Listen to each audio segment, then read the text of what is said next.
may not look like it, but I think it's about time that you check and make sure your AC is working properly.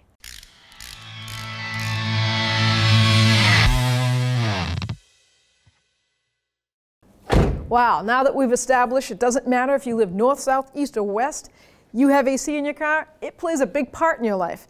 And in this video, I want to talk about how you can do some preventive maintenance on looking for problems before they become big problems. And I'm going to do a little DIY scale for you from 1 to 10. I'm going to say what's most difficult to the most easiest that you can definitely do yourself and save tons of money.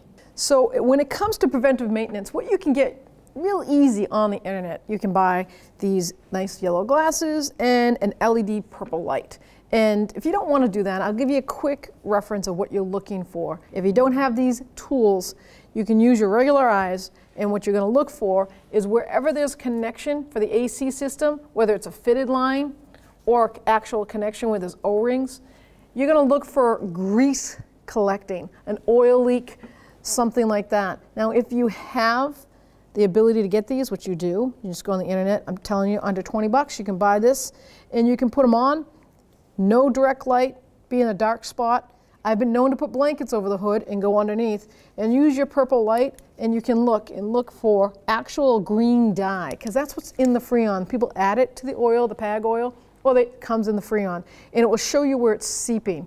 So obviously seeping Freon means you have a system that's breaking down, and you're not going to be as cold, or it's just going to cause so much havoc. Get it done before it leaves you stranded. You know, July, August, when it's the highest temp, is not the time to get that done.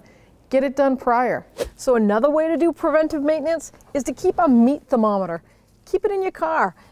Instead of that air freshener or right beside it, always put it in the vent. And if you say, oh, it's like 42, 46, that's a really good AC system. That's when it's like about 85 to 90 outside. If it's 110 in Arizona, well, it's only going to be like 85 in your car, because it's better than 110. But that hot air, boy, it's reeking on that Freon that's going through that system. It's not cooling it down fast enough so that the coldness comes into you. Just do a little preventive maintenance if you notice that temperature going up.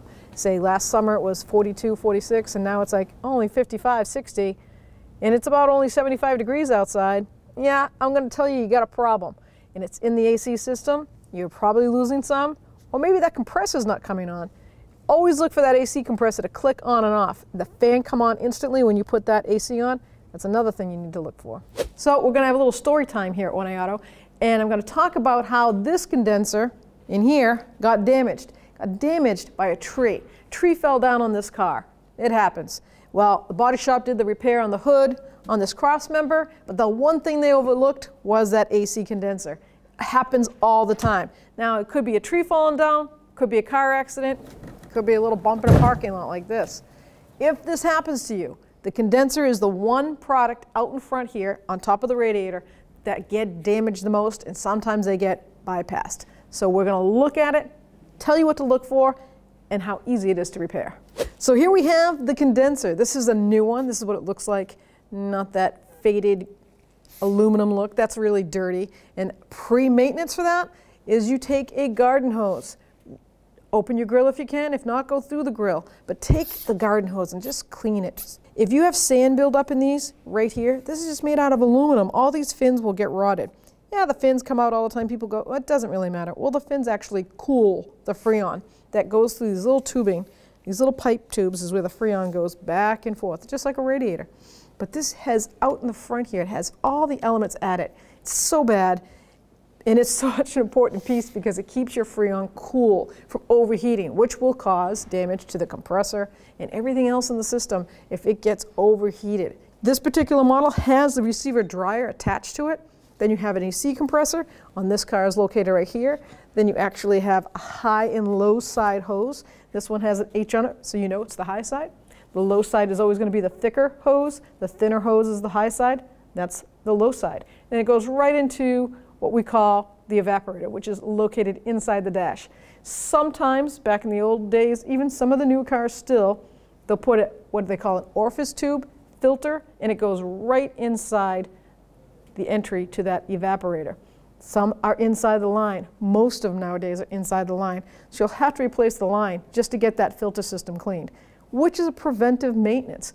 You want to keep that sand out of there and dirt. You want to keep that filter clean. Receiver dryer, they say average is 5 years. Well, if the system's never been opened, moisture shouldn't get in there. So I said I was going to give you the top 10 from 1 to 10 easiest to hardest DIY repairs on AC system. I'm going to kind of group them a little bit, but they'll be all together. So 1, the valve cores. The cores, if they are interchangeable, that is just as, you can't get any easier than that. Once the system is drained out, it literally takes 3 minutes. Condenser, that's a 1 also.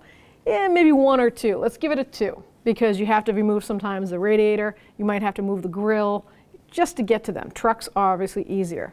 I'm going to go with 3 lines. Now some people might be like, the lines are obvious, they're out in the open. Well, some of them are kind of difficult to get to, and this one goes into the firewall, goes down in here, and they do connect to the condenser, which is in the front, and there's a little bit of spaghetti going on over here to get to the actual connect and disconnects.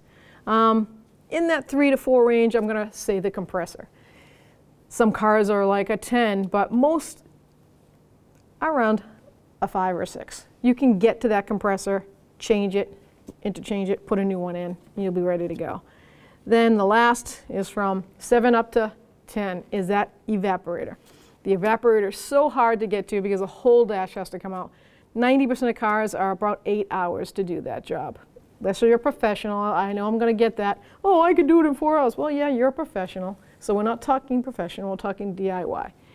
Average is 8 to 10 hours. So have that in mind when you're tackling it.